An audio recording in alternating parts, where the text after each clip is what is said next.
Bonjour et bienvenue dans cette édition spéciale d'Actuel consacrée à celles qui risquent leur vie et leur sécurité en défendant les droits des femmes en Libye, au Mexique et ailleurs sur la planète. Et pour ce numéro spécial 8 mars, nous avons le plaisir d'être en compagnie des présentatrices de l'équivalent de notre programme sur France 24 en anglais, arabe et espagnol, Annette Young pour 51%, Maïsalou Nasr avec Hia Al-Hadath et Angela Gomez qui anime Eyas Hoy en duplex de Bogota. Merci à toutes d'être avec nous. Pour commencer, direction la Libye, un pays où plusieurs activistes et politiciennes ont été assassinés ou enlevés ces dernières années. C'est le cas, par exemple, de Salwa Bougairis, tuée par balle chez elle en 2014, Seham Sergiwa, députée kidnappée en 2019, ou l'avocate Hanan Al-Barassi, tuée en novembre dernier. Leurs crimes sont pour l'heure encore impunis, mais d'autres continuent à se battre pour plus d'égalité. Reportage exclusif des envoyés spéciaux de France 24 sur place.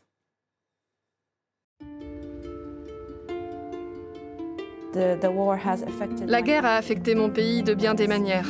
Un jour, j'ai réalisé que cette culture de la guerre avait traumatisé les jeunes filles auxquelles j'enseignais à l'université. Je voyais des parents venir chercher leurs filles devant la fac parce qu'elles n'étaient pas en sécurité. Lamis Bensad a un électrochoc en 2015. Elle rentre de ses études dans un pays ravagé par la guerre. Cette professeure de sciences devient activiste politique.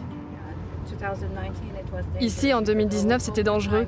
On entendait tout le temps des bombes, des explosifs, des roquettes, des avions. Son quartier en banlieue de Tripoli était en première ligne durant la dernière guerre civile. Ce sont toujours les femmes qui souffrent pendant une guerre et après une guerre. Elles sont par nature des artisanes de paix. Elle n'était pourtant que 16 sur les 75 participants au dialogue politique organisé par l'ONU. Objectif, nommer un nouvel exécutif et tenter de mettre fin à une décennie de chaos. Pendant ces pourparlers de paix, nous avons constaté un engagement fort de la part de toutes les femmes. Nous n'étions pas là uniquement pour parler des problématiques liées aux femmes, comme le pensent certains, non. Nous avons développé chacun des points présents dans la feuille de route. Lamis a été menacée, intimidée, comme de nombreuses femmes politiques que certains ont muselées par les armes. Il y a un risque. Il y a eu des femmes enlevées, il y en a qui disparaissent. Cela a engendré un recul de la participation et de l'engagement des femmes en politique. Mais nous avons de l'endurance pour continuer. C'est un devoir de nous battre pour nos idées et pour la nouvelle génération.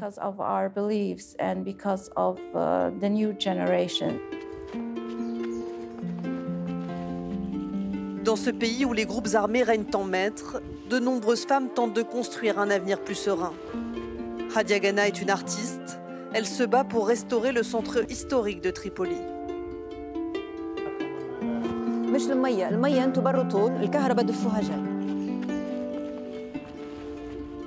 Hadia est franco-libyenne, elle a passé sa vie à Tripoli et a conscience d'être une femme atypique dans cette société très conservatrice. Je ne m'affiche pas en tant que femme moderne ou femme que tout le monde doit suivre, que tant qu'on n'est pas, qu'on ne confronte pas, en général, on n'est pas agressé.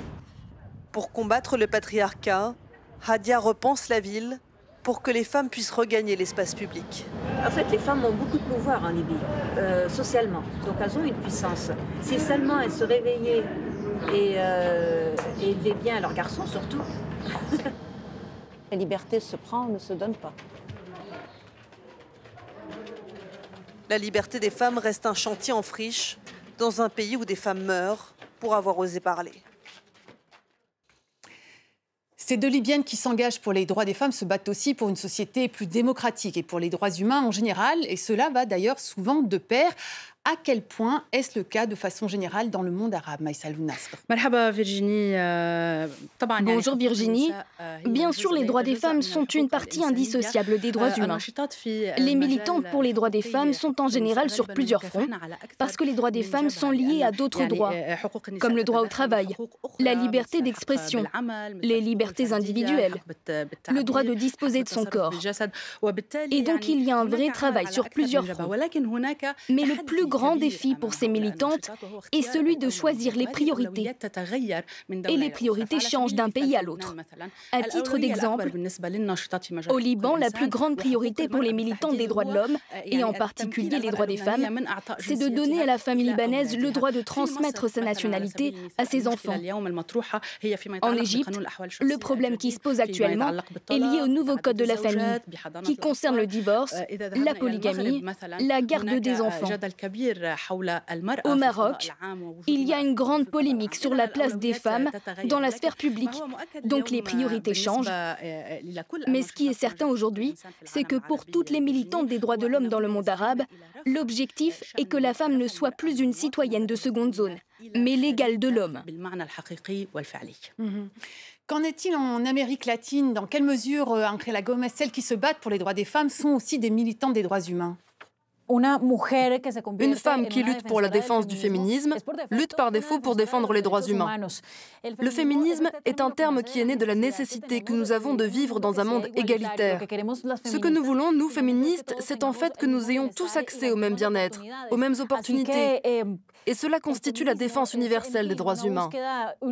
Il ne se passe pas nécessairement la même chose quand un homme est activiste, parce qu'il ne défend pas toujours les choses en mettant l'accent sur le genre.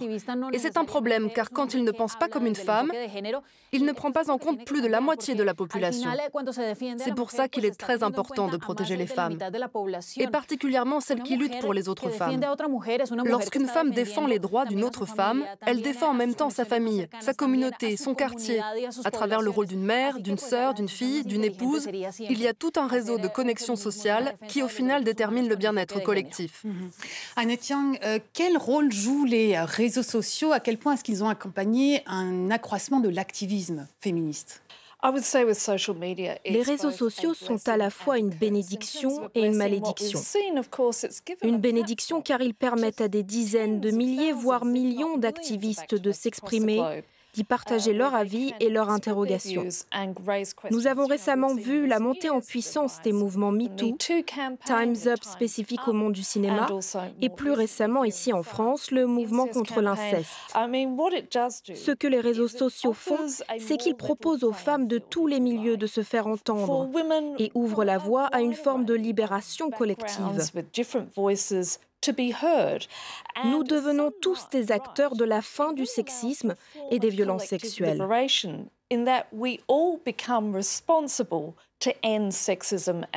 Mais l'envers du décor, comme vous et moi l'évoquons souvent dans nos émissions et le vivons personnellement sur nos pages YouTube, est le cyberharcèlement. Et le fait que, dès qu'une femme prend de l'importance, elle s'expose à des commentaires épouvantables. Et c'est bien aux réseaux sociaux de sévir contre ces comportements injurieux. We can risk becoming the victims of harassment, and this is something that social media platforms need to work a lot more on and to crack down on such abusive and insulting behaviour. Oui, en tout cas, ce qui est certain, c'est qu'à travers le monde, celles qui défendent les droits des femmes sont souvent menacées, parfois emprisonnées et assassinées. Le point avec Noémie Roche. Leur militantisme et leur genre font d'elles des cibles privilégiées. En 2020, les défenseuses des droits des femmes figuraient dans le top 3 des catégories de militants les plus menacés au monde. Campagne de diffamation, harcèlement, agression sexuelle, détention, autant de risques auxquels elle s'expose. Connue pour son combat en faveur du droit des femmes à conduire dans son pays, la féministe saoudienne Loujain Al-Adloul a été récemment libérée après près de 3 ans de prison. En Inde, la militante pour le climat Disha Ravi a été arrêtée et placée en garde à vue pour sédition en février. Vanessa Rosales, elle, subit un harcèlement judiciaire au Venezuela parce qu'elle milite pour la dépénalisation de l'avortement. Au Bélarus, Maria Rabkova a été emprisonnée et inculpée pour son rôle dans les manifestations contre le pouvoir. Et certaines femmes paient parfois le prix fort. 44 féministes ont été tuées en 2020, dont une majorité en Amérique latine. Alors nous allons nous intéresser plus spécifiquement au Mexique dans quelques minutes, mais d'abord, Ángela Gómez, comment expliquer que l'Amérique latine, en général, est la région du monde la plus dangereuse pour les féministes ? La violence envers les femmes persiste en Amérique latine. Les taux de féminicide sont plus élevés que partout ailleurs. Approximativement toutes les 2 heures, une femme est assassinée à cause de son genre. Et la violence envers les femmes se concentre dans des pays comme le Mexique ou le Brésil. Au Mexique, 10 féminicides sont enregistrés chaque jour et 3 d'entre eux concernent des jeunes filles. Cela montre l'incapacité de l'État à défendre les femmes. Et finalement, ce sont toujours les mêmes femmes qui organisent des réseaux de soutien et d'aide dans l'espoir désespéré de freiner la violence. Elles demandent qu'ils arrêtent de nous tuer pour le seul fait d'être femmes. Il est extrêmement difficile de défendre le féminisme en raison de facteurs tels que l'isolement. Plusieurs milliers de femmes travaillent dans des zones rurales, abandonnées par les gouvernements, où il n'y a pas de services publics, ni d'accès à la santé, ni même une éducation digne. Et ce sont ces femmes qui, sans garantie ni ressources, risquent leur vie. Il y a quelque chose de très particulier chez les activistes en Amérique latine. C'est qu'elles appliquent l'instinct si organique de la maternité pour défendre les peuples. Les activistes protègent leur entourage et leur communauté sont leur famille. Elles n'ont que leurs convictions et leur instinct car la pauvreté est accablante. Il n'y a pas d'infrastructure ou même une force publique pour arrêter les groupes armés. En tout cas, le Mexique est l'un des pays où les féminicides sont les plus fréquents. 2 femmes tuées chaque jour, en moyenne selon les chiffres officiels. Pour que ces victimes ne soient plus oubliées, Frida Guerrera, une journaliste, relate chacune de leur histoire avec l'espoir que les autorités prennent ce problème à bras-le-corps et que cesse l'impunité.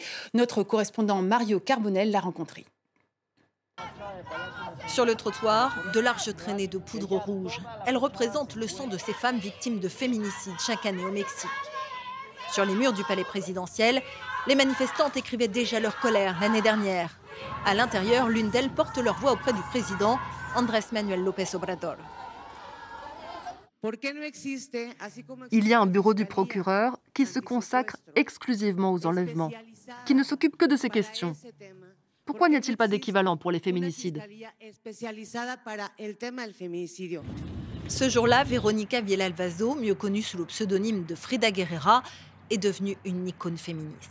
Dès lors, le harcèlement et les menaces sont devenus son quotidien. On m'a assigné une protection rapprochée il y a 1 an et demi. Les menaces sont constantes, tous les jours. Des trucs comme « le prochain féminicide, ce sera toi ». Outre le soutien qu'elle apporte aux familles qui ont été confrontées à un féminicide, Frida Guerrera poste des éléments sur les réseaux sociaux pour tenter de faire avancer les enquêtes, réputées pour traîner en longueur. Consuelo Martinez lui en est reconnaissante. Sa fille, Victoria Pamela Salas Martinez, a été assassinée par son compagnon. Frida est une femme comme il y en a peu, vraiment. Elle attire l'attention sur des affaires qui ont été oubliées. Psychologue de formation, Frida Guerrera a appris à gagner la confiance des proches des victimes. La première chose que je fais quand je rencontre une famille, c'est d'écouter leur douleur. Et une fois qu'ils ont pu pleurer et exprimer leur colère, je leur dis « Maintenant, parlez-moi d'elle. Dites-moi qui elle était. » Frida est comme une mère pour moi, comme une seconde mère. Je lui ai dit d'ailleurs, parce que même à ma propre mère, je ne pouvais pas dire toute cette douleur que j'avais en moi.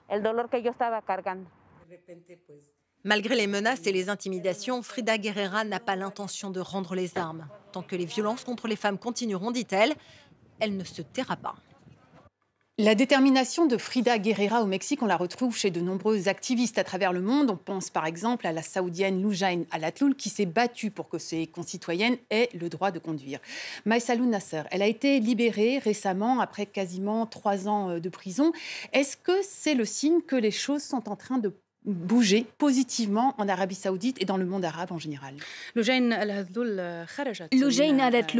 est sortie de prison après 1001 nuits de détention arbitraire et de torture. Mais malheureusement, Virginie, Loujain n'est pas tout à fait libre aujourd'hui. Selon les déclarations de membres de sa famille, elle n'a pas le droit de quitter l'Arabie Saoudite pendant 5 ans car son procès n'est pas terminé. Ce qui est aussi désolant en Arabie Saoudite, c'est que la gestion des dossiers des détenus politiques et des militants militants des droits de l'homme et des femmes dépend de la pression de pays étrangers et non d'une volonté de changement de la part du régime. Il est évident que les femmes et leurs droits sont les premières victimes des situations politiques, économiques et sociales fragiles, mais il est important qu'on salue aujourd'hui les militantes et les défenseuses des droits des femmes. Et elles sont nombreuses dans les sociétés arabes, contrairement à ce que l'on peut imaginer. Des militantes qui se battent dans des conditions extrêmement difficiles et dangereuses. Et elles continuent la bataille et n'abandonnent pas malgré le prix fort qu'elles paient. Je leur rends hommage. Pour finir rapidement, Annette Young, le nouveau président des États-Unis, Joe Biden, est beaucoup plus favorable aux droits des femmes que son prédécesseur, qui les avait largement remis en cause. À quel point est-ce que ça va changer la diplomatie américaine ? Je pense qu'avec cette nouvelle administration Biden-Harris, nous observons vraiment un changement de ligne politique. L'arrivée de Kamala Harris en tant que première femme vice-présidente et première femme de couleur à ce poste en dit long. Pour ce qui est de la libération de Loujain al-Hathloul, la réaction rapide du dirigeant saoudien Mohammed Ben Salman témoigne de sa volonté de bonne entente avec la nouvelle administration. Aux États-Unis, nous avons d'ailleurs pu observer que le nouveau président américain est revenu sur les mesures prises par Donald Trump en matière de droits reproductifs. Et je dois dire que c'est une bonne chose. Enfin, nous avons une femme au poste de vice-présidente et une femme de couleur, et c'est en soi une réussite. Et on va finir sur cette note positive. Merci beaucoup Annette Young, merci Maïsaloun Nassar, merci Ángela Gomez en duplex depuis Bogota. Et je rappelle qu'on peut vous retrouver pour l'actualité internationale des droits des femmes sur France 24 en anglais, en arabe et en espagnol. Merci à toutes et à tous de nous avoir suivis pour ce numéro spécial. N'hésitez pas à nous envoyer vos réactions sur les réseaux sociaux. À très vite.